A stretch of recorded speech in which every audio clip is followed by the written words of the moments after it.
Well, hello and welcome to the Great Old One session. So we have, where is it? Expansion 1, just over here, Expansion 2, Expansion 3, this solitary looking figure here, and Expansion 4. So let's rip off the packaging and have a look at what's inside these boxes. Now there are some great figures in here. Let's start off first with this rather disgusting tentacle brain beastie thing. It's a fantastic figure. Look at that. I am a little bit concerned with the fragility of some bits, but it looks reasonably robust, and this kind of brain with gloop coming down into this really unpleasant stuff here, and then this kind of bubbling, festering pit here with an arm sticking up. Really, really nasty. Another superb sculpt. Now, I believe this is Abhoth or Abthoth. Basically, the filthy kind of old one. Leaves goo everywhere, if I remember correctly. So, yeah, that is really cool. And I like the way it's glooped all over its base, so really good job, sculptors. I believe a lot of this has been done by Fenris, if I remember correctly, who do actually sell resin copies of some of these miniatures, and I am tempted to pick some of them up, but obviously they're quite pricey. I mean, a figure like this, you're looking probably £20 to £30 just for the one figure in resin. Anyway, yeah, that is a really, really great figure. Let's put him back so he doesn't get damaged. Then the next figure I'm going to look at is Cthulhu R'lyeh or something similar. So kind of twisted elephant god. I really like this sitting on his rock, very sort of Buddhist-like. Yeah, it's got some great detail in here with a toothy trunk and sharp claws and weird sort of eyes or blisters all over. A couple of little joins to watch out for, but you know that soon fix up, and nice classic Cthulhu Wars base. So yeah, that is another fantastic figure. One of my favourite freaky characters in the Cthulhu mythos. I'm not sure who the author was behind that. I might have to look up some of that. The next one's a weird one. I believe it's an elemental of flame, which, you know, you can sort of get, and you sort of get a slight face in the model here. So kind of your eyes and sort of a bit of a weird mouth tucked down in there. That's actually a pretty cool sculpt. This is Cthulhu. That's a lovely mini. And the next mini we'll be looking at is Mother Hydra. Now this is a really cool sculpt. You've got this sort of twisted mermaid look with sort of gill / rib there, strange face. Now to my mind this is actually a pretty cool deep one. Now should this figure be a bit bigger maybe? Possibly, but you know, it's still pretty big, and if you painted it up with nice metallic fish scales, it'd look like a magnificent twisted mermaid. So yeah, I really do like that. I do wish the regular deep ones looked a little bit more like their mother. Now, I'm not sure if she literally is the mother of deep ones, or is just, you know, called Mother Hydra as one of the more senior gods that they deal with when they're not worshipping and helping Cthulhu. Some nice detail in the hands here with webbing. So yeah, another great sculpt. I mean, I say that with every mini, let's be honest. And then the last one in this box is Yig. And that's not what I was expecting Yig to look like, but I like it. You've got this eyeball in a kind of clawed trunk with no real head, then a sort of Medusa-like load of snakes, lovely reptilian arms climbing around the rock, and then with this heavily scale-plated tail wrapping round. That's a really, really excellent excellent sculpt. I mean, every sculpt is just simply amazing in my mind. They really captured the Cthulhu mythos well, and yeah, that's really, really nice. And it's a shame in some ways he's not his own faction, so you could have serpent men, for example, and acolytes and stuff. So it will be interesting to see if Cthulhu Wars at some stage in the future they do decide to make these like a proper faction. Now you can do that with the neutral faction cards, which are PDFs you can download and put a little bit of effort into, and away you go with your own faction. Anyway, drooling over the miniatures, as lovely as it is not the only reason you're here. You want me to talk about these unit cards. Let me have a look at them. Okay, so we've got Aboth, costs 4 to awaken, again summoned to the gate with a great old one. Now his power is equal to the amount of filth tokens, which can be quite a lot. These are all filth tokens here, and obviously you need to get those filth tokens into play. So place a filth token in any area. Filth tokens are combat 0 monsters. They belong to Aboth's faction, cannot take any actions. They can be killed or pained in battle and are affected by spells and abilities. Cost 1 and an action to put into play. And then once you unlock the spell, you have the Brood. Now the Brood, gates in areas containing filth tokens do not count during the Doom phase. Gates controlled by Aboth's faction units are unaffected. So sort of an area denial ability. So very, very annoying power. Bound to be very popular with some players, I'm sure. Right, wgah'nagl, costs 4, same sort of deal. Combat of 3, and then it's got this Mirri ongoing ability. In a battle taking place in an area with your controlled gate, add 3 dice to your combat total. So 6 combat when fighting, protecting a gate. That's pretty cool. Now you can obviously get yourself a spell. Curse of wgah'nagl. Turn all elder signs in the pool face up. When any player receives an elder sign, you pick which one they receive. That's pretty cool. So, I'll have a 1 point elder sign. Oh, I'll take a 3 point. Yes, fun. Okay, Cthulhu, our fire deity, same deal. 6, but 6 minus your great old one's awakening power cost. Okay, if you haven't summoned Cthulhu, that would be fun, but sadly, to summon him, you need your old one in play. So Cthulhu, yeah, that's a shame. Anyway, if the result is negative, gain power. And, this is interesting, replace your great old one with Cthulhu. So actually, ironically, Cthulhu is probably a good one to work with because he's cheap to summon back. Combat equals the combat of an enemy great old one in battle. If none are present, combat is 0. That's not so good, so pick fights with great old ones. Fire vampires. So post-battle, if Cthulhu is involved in a battle, after all kill results are assigned, but before they are applied, you may choose to spare 1 or more killed enemy units by reducing their kill to a pain. For each enemy unit you spare, gain 1 power. Can't use this power against an enemy with 0 power or a hibernating windwalker. Okay, that's interesting. Your post-battle spell is Firestorm. If Cthulhu is involved in a battle, for each killed enemy you spare, you also gain 1 elder sign. So you get power and an elder sign.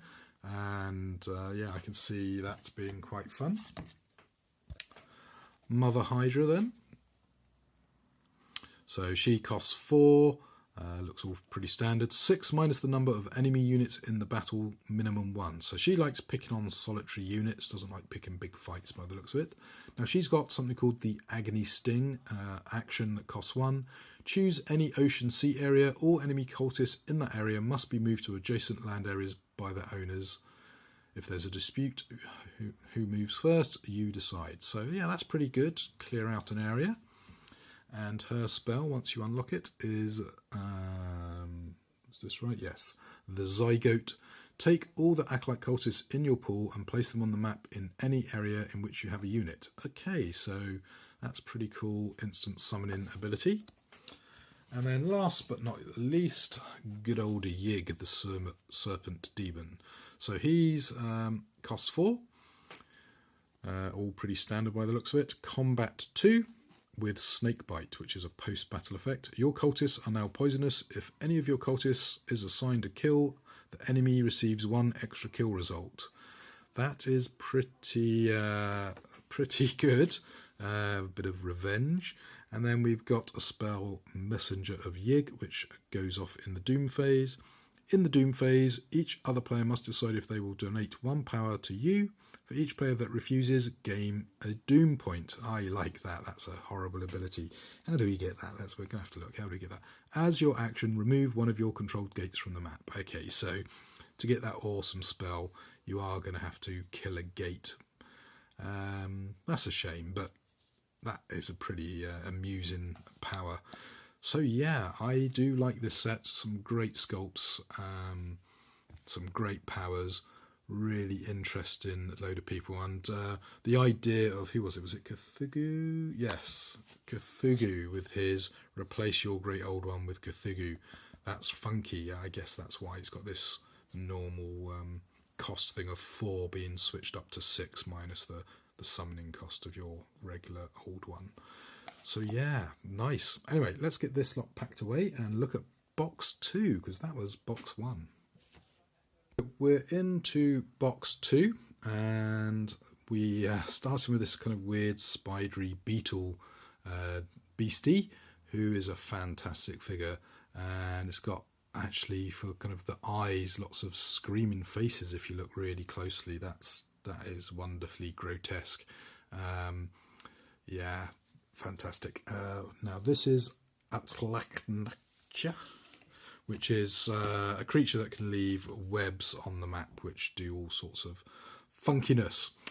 The next figure we're going to talk about is this one here, Bokrog. It's got like a mouth in its throat, as well as its sort of screaming mouth with 4 eyes, I think, actually there, so 8 eyes in total. And I like that sculpt. It's this weird sort of twisted kind of monitor lizard type creature. So that's Bokrog. Then we have husband to Mother Hydra, Father Dagon. Now, I do actually quite like this sculpt. It's got a great face. It's got this weird kind of fluted body.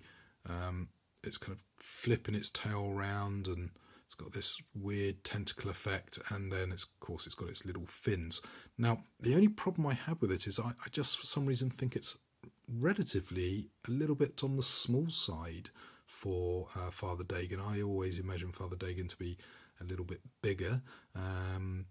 So yeah, it's ironic that I think most of the miniatures are actually bigger than they need to be. Now, obviously, if we're playing a 10mm version of this game, this probably would be about the right size. So I don't know whether it's just in my mind Father Dagon somehow is bigger. I've always thought of him as being a bit more like a Kraken, and of course in video games he's often shown being this enormous thing that can crush boats, whereas here he just seems a little bit small, a sort of demented Loch Ness monster.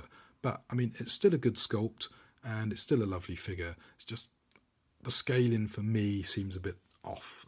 That's maybe just a mental image problem for me. Then, last but not least, is the wonderfully, delightfully grotesque, unpronounceable Denzin, Gatanathoa, I want to say. Hopefully I've got that right. You've got this beautiful texture with these little baubles with the giant sort of central eye, a couple of tentacles, lots of gribbly ripper limbs, some weird blobs here, and then really freaky a tongue on its back. So yeah, that is a really lovely, gribbly, horrible, disgusting thing. Well done to the sculptors once more. Pretty much every pack I'm opening, I'm just falling in love with the figures, in one figure in particular. And this pack is actually one of my favourites. You know, Father Dagon aside, which sadly for me is probably the weakest in the box. All of the figures in this box are great. Anyway, there you go. That was pack 2's miniatures. Let's look at pack 2's powers. Okay, so Gatanathoa. Costs 4, looks all pretty normal. Combat equals your opponent's total cultists on the map, so that's pretty interesting. It's got this mummify ability, so any enemy acolyte cultists sharing an area with wgah'nagl are immediately mummified. Lay them down on their side, cannot use move, do not participate in battle, and produce no power, and then stand them back up. So they can still control a gate, and it can apparently be captured. Now you can unlock your Excretion of Mu spell, and that's an ongoing effect. The mummify ability is no longer an action, it now occurs instantly when an enemy acolyte cultist share an area. Okay, so that's cool. So rather than do an action and basically mummify people in an area with you, now it just automatically happens. So that's pretty cool. Makes that a much better power. Okay, Father Dagon, costs 4, all pretty standard stuff. Combat's interesting, 2 on land but 6 in the ocean or sea areas. Now for an action you can create a tsunami, and basically you choose a land area adjacent to an ocean or sea area, and all cultists in that area must be moved into an adjacent ocean or sea area. This does include your own cultists, and in a dispute you decide who moves first. So interesting. And the spell, the Innsmouth Look, of course it is. During the Doom phase, eliminate one of your acolyte cultists from the map and out of the game permanently. That's not so good. However, you do gain 6 power. This is not optional. If you have no acolyte cultists on the map, there is no effect. Okay, so you're slowly killing off your acolyte cultists and gaining 6 power. That's a bit of a weird power. I've got a feeling this could be a really powerful old one. I'm just struggling to work out how I would want to use it. So yeah, that's going to create some creative thought, I think, because I can see that being a really powerful old one. Okay, Bochrog, so all pretty standard, fairly weak combat of 1. However, they have an ongoing effect of the Ghosts of Ib. If Bochrog is killed, do not lose this loyalty card. Instead, place him on this card. At the end of the next Doom phase, return him to the map to any area not containing enemy units.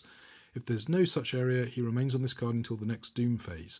So that's pretty cool. You buy this guy and you can basically never lose him. I mean, he's pretty weak with a combat of 1, but what does his spell do? Does that justify picking him up? Doom that came to Sanarth. Again, happens in the Doom phase. This ability is not optional. At the end of the Doom phase, select an enemy and select one of these 2 options. He chooses a monster or cultist of yours to eliminate, or he chooses one of your Elder Signs to discard. Okay, well that's not so good. Okay. Yeah, I see why that's fun, because you can choose to take this loyalty card and hand it to any player who then gets this spell. So basically a bit like that other elder god, basically you don't want this once it's got the spell. But yeah, that's pretty fun unit. I can see some fun being had with that. And then last but not least, wgah'nagl. So costs 6. Ooh, that's quite expensive. So let's see if he's any good. So 4 combat, that's pretty cool. And spinnerets. So if you're in an area without a web token, you can place one there. Web tokens are these, or you can use the 3D ones that came in the Kickstarter. And when you get your spell, you get Cosmic Web. Immediately win the game, even with fewer than 6 spellbooks. Okay, that's pretty amazing. How the hell do we unlock that? Let's have a look. Web tokens are in 6 different areas. Okay, so basically you go around, web the world, and you instantly win. So yeah, it's 6 power, 4 combat. This is a pretty powerful ability. I can see this guy, if he hits the table, you're going to have to kill him quick before he pays 6 power and just wins the game. Yeah, pretty interesting. There you go. So that's the first 2 big boxes from the Great Old One packs. We've then got packs 3 and 4 to go. They're a little bit smaller. Let's see if they're as interesting as these. These are fascinating old ones with some weird abilities that are really, again, going to mix up the game, have to come up with new strategies, new ideas. You know, how are you going to deal with really powerful abilities like this, but also how are you going to deal with awkward powers like Doom that came to Sarnath. Anyway, on to the next box. Okay, so with pack 3, it's a slightly different format. It looks like we've only got one miniature in this particular box, but it's a pretty hefty one. Let's get inside and have a look at the mini and the card. Okay, so we've got this weird, funky, giant, slightly phallic beast here with a little eye and some kind of mushroom-like fluting and this kind of knobbly spinnacles and weird domed head. Yeah, it's a weird sort of giant lychee-like creature. I'm not sure about the exact background of this. This is a wgah'nagl, I believe. Well, have a look. This font is awkward. I think that's Gobogeg actually. So yes, costs 0 to awaken. You've got to have 6 spellbooks on their faction card. You've got to have a controlled gate with your Great Old One. You can then summon it. It does absolutely nothing. 0 power. However, it has a post-battle of Threnody. If it's assigned a kill or a pain, all units involved in the battle who did not receive a combat resolved are pained, so revenge. And also another power, which is ongoing, Book of Lore. When it's in play, whenever a Great Old One is awakened, the owner receives 6 power after the awakening. Okay, why would you take this? This is a weird power. Well, it gets weirder. You get your spellbook once someone wins the game. It doesn't have to be you. Okay. The spellbook. Book of Chaos. So after the game, if the game ends whilst you control our friend, immediately place this spellbook and gloat. Then you get to pick the factions, map, neutral monsters, cosmic terrors, independent Great Old Ones, and any other expansions to be used the next time you play Cthulhu Wars. So this is all about maybe dealing with a problem in your meta. So you take this guy and say, okay, you won, but next time we're going to play by my rules. Enjoy. So it's a weird monster. I mean, it's a great sculpt, again, another really fantastic one. I'm just finding the abilities a bit meh, but I do like the Book of Chaos spell. That's a great little addition. So gonna have to think about this one. This is the first one I've thought, I'm not sure how I feel about this one.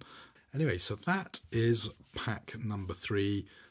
So let's look at the final box, pack number 4. We're on to the final box for me to open, and I'm hoping it's going to be good because I'm liking what I'm seeing through this window. Now, reflecting on the last box we opened, I can see some fun and games with that. Let's see how I feel about this one, because if this does what I think it does, it could be very amusing. Okay, well, we've got another really cool figure with a sort of swirling pattern of, I guess, flame, with this eyeless grinning skull and with what I guess is meant to be an arm. I love this swirly sculpt design they've come up with. It's another great figure. Now this is, I believe, Tolscha or Tolscha. Yeah, it's a lovely figure. I do like that. That's, oh yeah. Right, let's have a look at our next one, which is this weird kind of baby Hydra. We've actually got 2 of these, and this I believe is mglw'nafh. So yeah, that's great, and they've got a little cheeky tongue. Is the other sculpt identical? Let's have a look. Yeah, they look like they're identical sculpts, so no need really to show you the other one. Lots of gribbly bits again. Yeah, like that. And then this big old beastie here, which is a little bit kind of Thing from the Well. You've got this little kind of well or chimney and this strange kind of froggy body with a weird eye, and then sort of tentacle tusks with a toothed bit there, and this weird kind of claw coming out. So yeah, interesting sculpt, very interesting. Okay, let's have a look at the unit cards and stop all this miniature love, because you should go see them for yourself. They're just amazing. Okay, who do we start with? Let's start with Totsuja and have a look at his card. Pretty interesting. Standard 4 cost, blah blah blah, to summon. Combat of 1, not that impressive, but not bad. But this is what I really like: the Undying Flame ability that kicks in the power phase. At the end of the gather power phase, earn 1 doom if one faction has more doom than you, earn 1 elder sign if one faction has more elder signs than you, and earn 1 power if at least one faction has more power than you. That's a really nice ability, and it's got a really cool spell that you can get, and it's an ongoing effect called Nightmare Web. And it says if one of the Nygotha units is in your pool, you can awaken it for 2 power. So it actually awakens these fellows cheaper. So a nice little bit of interaction within the pack. Let's have a look at those guys then. Okay, so the Nygothas normally cost 6 powers to activate. Pretty standard stuff again. What's interesting, there's 2 of them, and you get to place all of them for your 6 power. Now they have combat of 4 if they're attacking, but only a combat of 1 if they're defending effectively. They have an ongoing ability called From Below, and that's got quite a lot of text. So it's 2 units. Any common action involving one can be applied to the other simultaneously as part of the same action at no cost. When one moves, so can the other for free. When one captures, so can another for free, etc. That's pretty interesting. And you keep the loyalty card as long as you have at least one of them. So if one of them dies, you don't lose the loyalty card. You have to kill both to get rid of this. If they fight a great old one, you get their spell, which is the Ceremony of Annihilation, which is a doom phase ability. When you perform a ritual of annihilation, you may choose to pay nothing and instead earn power equal to the current position on the ritual of annihilation marker. Then advance the marker 1 step. You do not earn extra doom points nor elder signs. So that's pretty cool. If you're desperate for power, you can just say, yep, power me up, give me loads of power. I like this set. Some really interesting abilities there. Let's see how our big chap Byatis does. So standard 4, summon, etc. Combat pretty good at 4, and then it's got the Toad of Barclay, which is an ongoing effect. So may neither move nor can he be moved. He can still be pained. If no enemy units are in the area during the doom phase, earn an elder sign. Okay, so he sits there, not really doing much, and gathers you elder signs. And as long as you kill people and survive, you can get your spellbook, which is the God of Forgetfulness, which is an action. Select all enemy cultists in an area adjacent to Byatis. Those cultists are moved into Byatis' area. So yeah, an interesting sort of control character, I guess. Probably initially looks like the weakest unit in the box to me because of the shenanigans and how I like to play, but I can see this being tactically quite powerful because, you know, combat of 4 and it can just suck people into the area with it. It could do all sorts of unpleasant things to people. Anyway, that is that box. Okay then, folks, that pretty much wraps it up for the glorious unboxing. You've pretty much seen everything there is. All there is left is the Omega rulebook, and for me to actually comment on how these all actually work in play. I've got some theories how some stuff might work just from reading their abilities, but of course a plan never survives contact with the enemy, so I'm really looking forward to getting these on the table, trying them all out. There are so many combinations with all of these units and expansions that to actually try out absolutely everything will take quite a while. I might go back and rewatch some of the videos Sandy actually produced when he was designing the game to help cover off bits, and it's got me very excited to see what he's going to do with Hero Wars, which takes the Cthulhu Wars game engine and transfers it to Glorantha, which I first came across in the RuneQuest role-playing system, and it's a fantastical mythic setting, and I can see Sandy taking some of the stuff from Cthulhu Wars and put it into that genre and doing great things. And of course we've got Onslaught 3 meant to be in the works, and talks of Onslaught 4 if there's demand, but that's sort of a very distant maybe sort of option. But yeah, Onslaught 3 is definitely happening. Onslaught 4, what would he do for that? I mean, that's going to be the interesting thing. I mean, will Onslaught 3 be a bit of a stretch? There is so much to this game now with so many options. There's lots of different play styles, like this guy who I was saying, oh, I'm not sure about him. Well, maybe that would really work for you and your local group. Anyway, let's see how this works out when it hits the table real soon, possibly in less than about 20 hours time, because I'm actually going around to a friend's tomorrow to have a game of Cthulhu Wars. So really, really looking forward to that. And I'll get back to you at some stage. So the next video, don't expect in a hurry. Getting all these videos out has been a real labour, and I think I'm going to go have a lie down now before the men in white coats come for me. Anyway, take care till the next time.